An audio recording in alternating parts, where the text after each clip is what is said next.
Hello दोस्तों। आज हम फ्यू मिनट्स में डिस्कस करते हैं कि फंडामेंटल ड्यूटीज़ को कैसे याद रखना है। दोस्तों, फंडामेंटल ड्यूटीज़ हमारे कॉन्स्टिट्यूशन के अंदर यूएसएसआर के कॉन्स्टिट्यूशन ऑफ 1936 से ली गई है और fundamental duties were added to the constitution by the 42nd constitutional amendment act 1976। ये कुछ चीज़ें जो हमें पता होनी चाहिए होती भी हैं। स्वर्ण सिंह कमेटी नाम की एक कमेटी बनाई गई थी, उस वक्त के हमारे डिफेंस मिनिस्टर थे स्वर्ण सिंह साहब, और उनकी लीडरशिप में कमेटी बनाई थी इंदिरा गांधी जी की प्राइम मिनिस्टरशिप में। और उन्होंने कहा कि भाई इनको जो हमारे सिटीजन्स हैं उनको कुछ ड्यूटीज़ वगैरह भी दे दीजिए। You should only not get rights, you should get duties as well. और इन्होंने 8 ड्यूटीज़ की लिस्ट बनाई, जिनमें से कुछ जो थी वो they were talking about certain aspects like वो टैक्स देने के लिए भी आपको फंडामेंटल ड्यूटी बना देनी चाहिए, या अगर फंडामेंटल ड्यूटीज़ को नहीं फॉलो करता है so these should also be made compulsory and mandatory. नहीं फॉलो करता है तो पनिश कर देना चाहिए। ये सब चीज़ें इन्होंने लिस्ट आउट कर दी थी। खैर, हमारे लिए बहुत बड़ा इंपॉर्टेंट टॉपिक ये बच जाता है कि हमें पता हो कि फंडामेंटल ड्यूटीज़ याद कैसे करनी है। सो अगर हम ढूंढने जाएं, जैसे मैं ढूंढने गया कि शॉर्टकट है ना, मैंने सिर्फ शॉर्टकट लिखा तो मुझे ये रिजल्ट मिला। खैर anyway, shortcut to remember fundamental duties. काफ़ी बच्चे मुझसे पूछते हैं कि 11 फंडामेंटल ड्यूटीज है सर, कैसे याद रखें। मैंने ढूंढा और उसके बाद मैं ए से लेके के तक आपके लिए एक सजेशन लेके आया हूँ। इसके लिए मैंने कहीं सारे एजुकेटर्स क्रिएटर्स के वीडियो भी देखे हैं, तो ऐसा नहीं है कि मैं कहना चाहता हूँ कि मेरा ओरिजिनल आइडिया है, बट उसमें कुछ चीज़ें मैंने मोल्ड कर दी है ताकि आपकी हेल्प हो जाए, आपको याद रहे कि ए से लेके के तक फंडामेंटल ड्यूटीज कैसे याद करनी है। सबसे पहली है ABCD से स्टार्ट करेंगे। ए का मतलब अबाइड। अबाइड बाय 3 थिंग्स, 3 चीजों से अबाइड करना है आपने, कॉन्स्टिट्यूशन से, फ्लैग से और एंथम से। हो गया ए से, ए फॉर अबाइड। तो हमने ABCD करके के तक पहुंचना है और ABCD नई सिरे से आज याद करनी है ताकि फंडामेंटल ड्यूटीज याद हो जाए। दूसरी फंडामेंटल ड्यूटी आपकी ये है, और आर्टिकल भी याद कर लेते हैं साथ में, 51A पार्ट 4A। ठीक है जी, अब वापस आ जाते हैं। बी से स्टार्ट करना है हमने। ए से हमने कर लिया था अबाइड, बी फॉर बापू, भगत सिंह, बाल गंगाधर तिलक।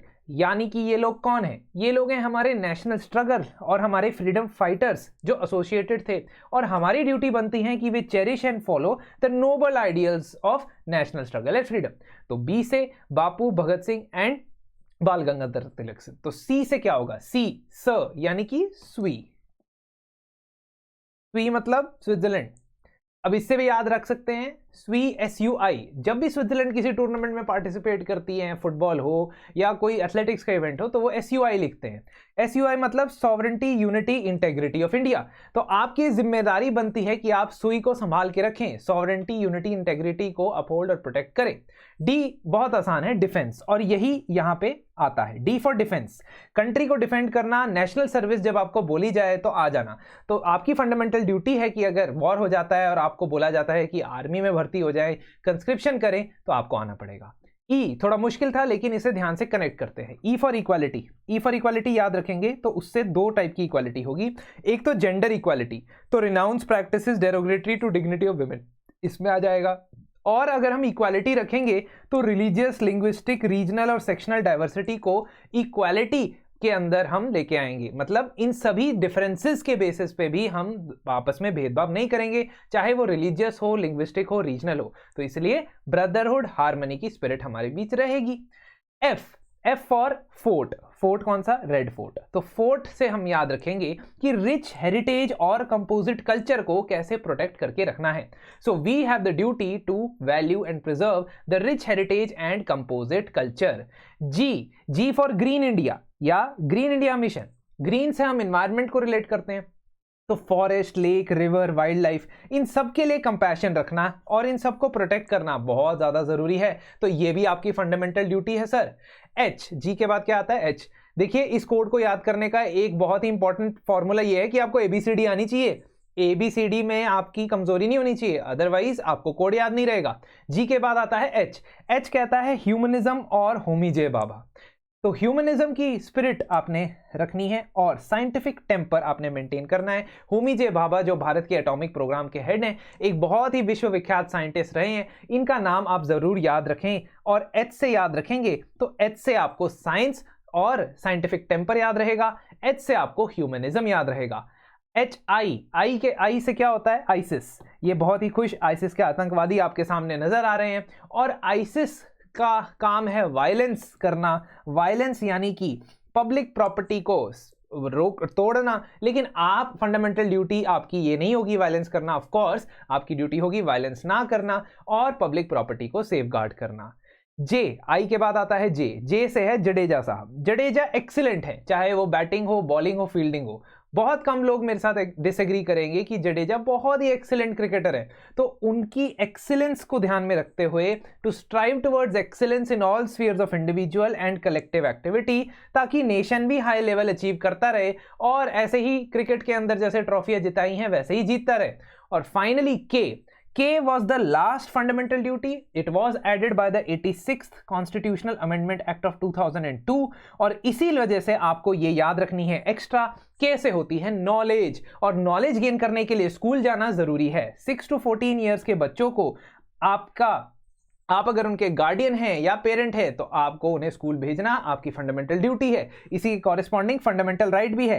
कौन से आर्टिकल में है आप मुझे बताएंगे। इसी के कॉरेस्पॉन्डिंग या इस कॉन्स्टिट्यूशनल अमेंडमेंट से रिलेटेड एक डीपीएसपी भी है, डायरेक्टिव प्रिंसिपल भी है, वो भी आप मुझे कमेंट सेक्शन में जरूर बताइए। तो ये आई होप आपको रिवाइज करने में अब आसानी होगी। ए फॉर अबाइड करना है कॉन्स्टिट्यूशन के अंदर 3 चीजों को, नेशनल फ्लैग, नेशनल एंथम और कॉन्स्टिट्यूशन को। बी, बापू भगत सिंह बाल गंगाधर तिलक, मतलब आपने क्या करना है, चेरिश करना है फ्रीडम फाइटर के आइडियल्स को।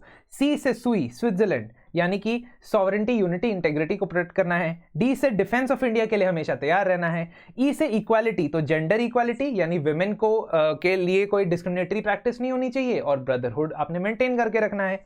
एफ से फोर्ट यानी रेड फोर्ट, यानी कि आपने एंशिएंट मॉन्यूमेंट्स को प्रोटेक्ट करना है। जी से ग्रीन इंडिया, यानी कि रिवर्स, लेक्स, फॉरेस्ट, इनको प्रिजर्व करना है। एच से ह्यूमनिज्म और होमी जे बाबा, तो साइंटिफिक टेम्पर आपने मेंटेन करना है, स्पिरिट ऑफ इंक्वायरी आपने रखनी है। आई से आइसिस, मतलब वायलेंस को एब्जॉर्ब करना है और पब्लिक प्रॉपर्टी को डैमेज नहीं करना है। जे से जडेजा, यानी एक्सीलेंट रखना है, तो आपने भी एक्सीलेंस रखनी है और देश को भी आगे पहुंचाना है।